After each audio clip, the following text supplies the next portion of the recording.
गुरु नानक जी ने जो रास्ता तैयार किया, जो पाथ तैयार किया, उसको और भी जो गुरु लोग आए उसको फॉलो किए।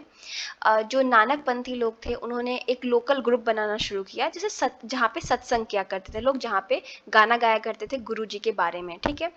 और धर्मशालाओं में ये सत्संग हुआ करता था जहाँ पे कोई भी कास्ट का डिस्क्रिमिनेशन, कोई भी जाति भेदभाव बिल्कुल भी अलाउड नहीं था, ठीक है।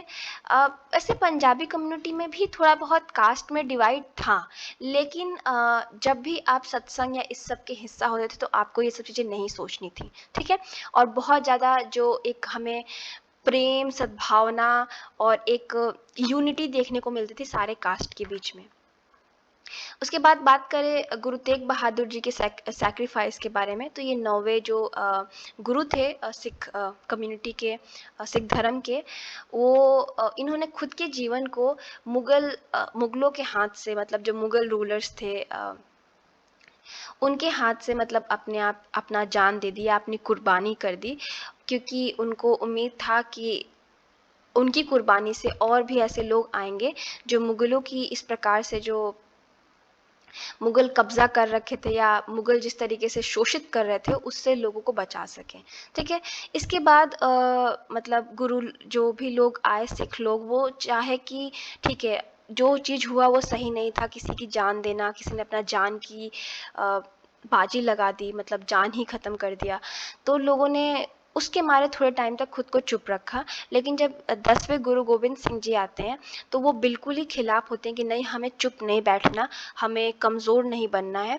और वो बहुत सारे तरीके बताते हैं कि किस तरीके से सिख अपने आप को लोगों से छुपाए नहीं, अपने आप को सामने लेके आए और लड़ाई करें जो भी गलत चीज़ है उसके खिलाफ, ठीक है। इसीलिए उन्होंने हाथ में स्टील का जो कड़ा पहनते हैं उसको पहनने के लिए वो किया, जो एक तरीके से मजबूती को सिंबलाइज करता है, ठीक है।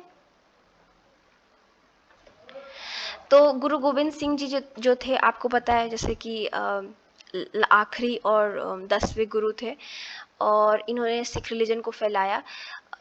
19th सेंचुरी में रंजीत सिंह जो होते हैं वो लाहौर को जीत लेते हैं और वो लाहौर के राजा बन जाते हैं 1801 से, ठीक है।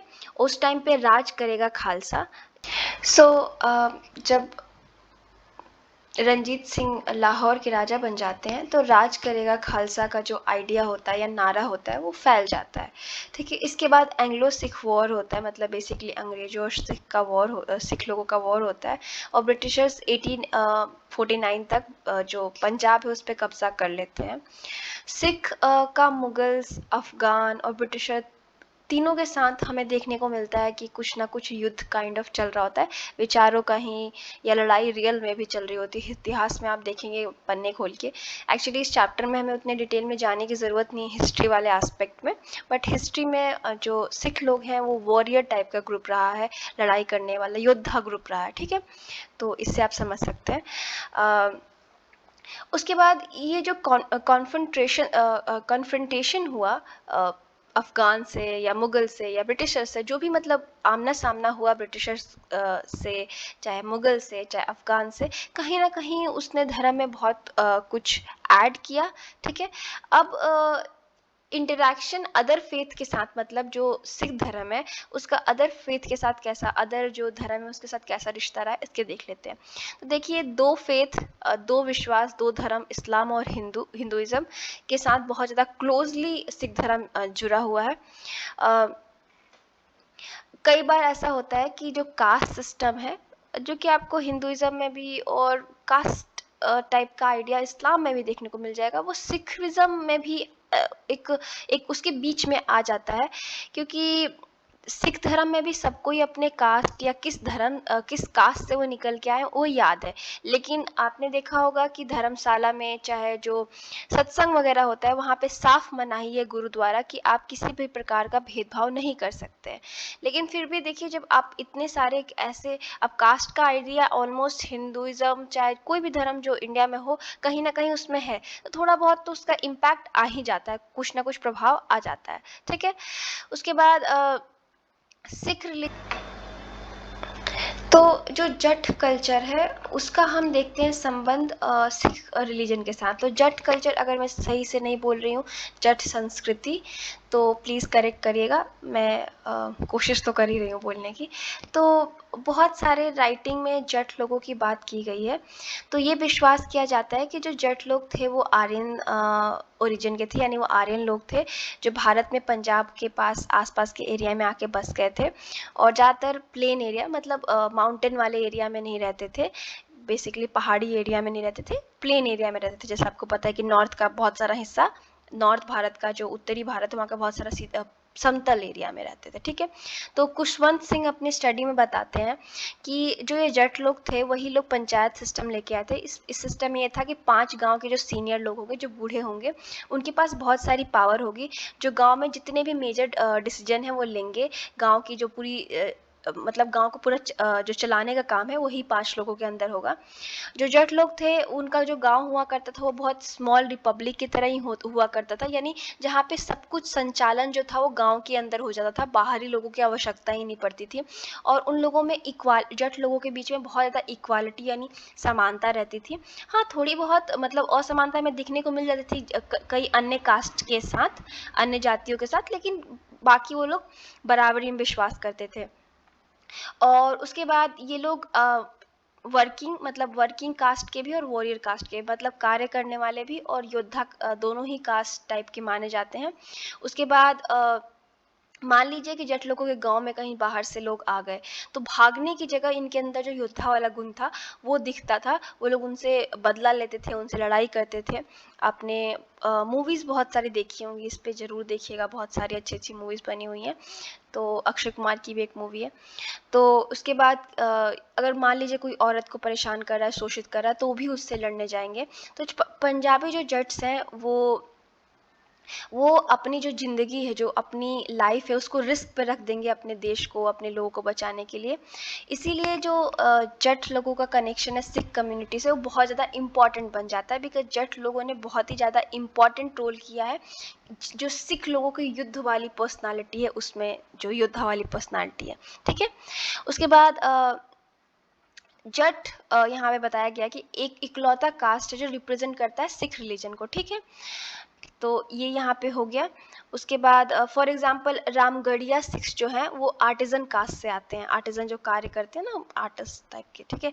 और ये भी बहुत ही इम्पॉर्टेंट कम्युनिटी है सिख की। अब हम इनका जो मार्शल बैकग्राउंड है, जो योद्धा से संबंधित, युद्ध से संबंधित जो है, उस बैकग्राउंड को देख लेते हैं।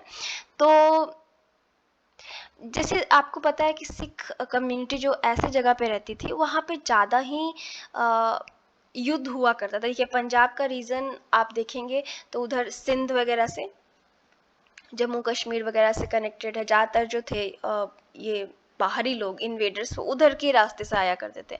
तो पंजाब भी इसी वजह से ऐसा रीजन बन जाता था, ऐसा जगह बन जाता था।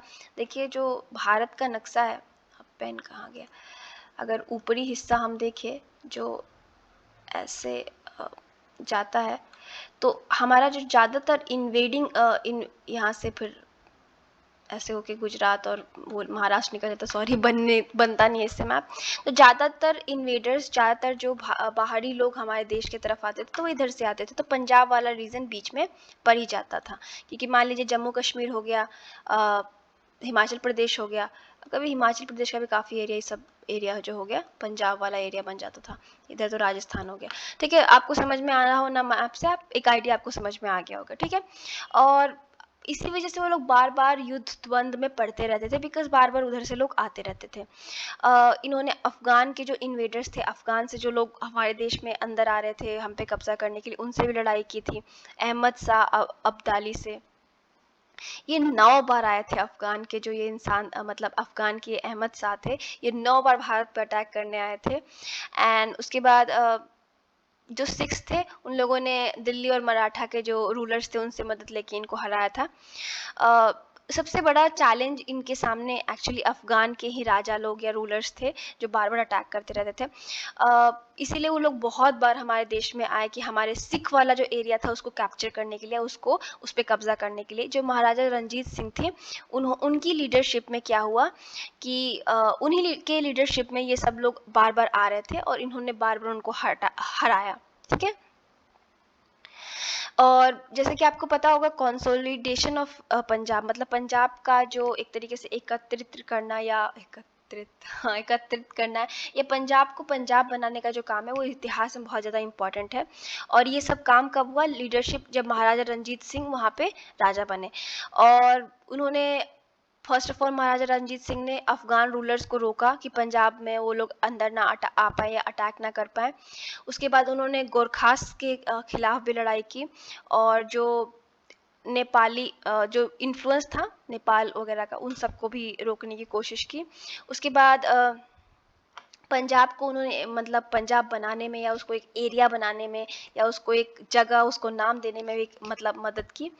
और इवन ब्रिटिश रूलर्स जो थे वो सिख कम्युनिटी की लीडरशिप या fight against the Afghan invaders को सपोर्ट किए थे, यानी जब ये अफगान से लड़ रहे थे तो ब्रिटिशर्स ने भी सपोर्ट किया था। उसके बाद जो फर्स्ट विक्ट्री थी अफगान की, वो बन गई क्या? बैटल ऑफ एटॉक 1813 में हुआ। अफगानिस्तान जो था वो अपनी मतलब पावर ख़त्म, उससे कम हो गई, वो हार गया, एंड वो फिर अपनी ही एरिया में उनको पीछे धक्का दे दिया गया। उसके बाद अब जब अफ़गानों को हराने में ब्रिटिशर्स ने पंजाबी जो राजा थे रणजीत सिंह, उनकी मदद की थी, लेकिन और दोनों ने दोस्ती भी काफ़ी अच्छी कर ली थी। लेकिन रणजीत सिंह जी को ये पता था अच्छे तरीके से कि ब्रिटिशर्स को जब भी मौका मिला तो वो कब्ज़ा करेंगे ही पंजाब पे, और उनके जो पावर है पंजाब में, जो महाराजा रणजीत सिंह की, वो ले लेंगे उनके हाथ से। और ऐसा हुआ भी, पंजाब में कब्ज़ा कर लिया ब्रिटिश पावर ने। लेकिन ब्रिटिशर्स ने एक वादा किया कि हम यहाँ पे जो भी चीज़ होगा उसको कानून के हिसाब से करेंगे, और आपकी मतलब जो एरिया है पंजाब, उसको ख़राब नहीं करेंगे। यहाँ पे डेवलपमेंट का भी काफ़ी सारा काम करा है पंजाबी ब्रिटिशर्स ने।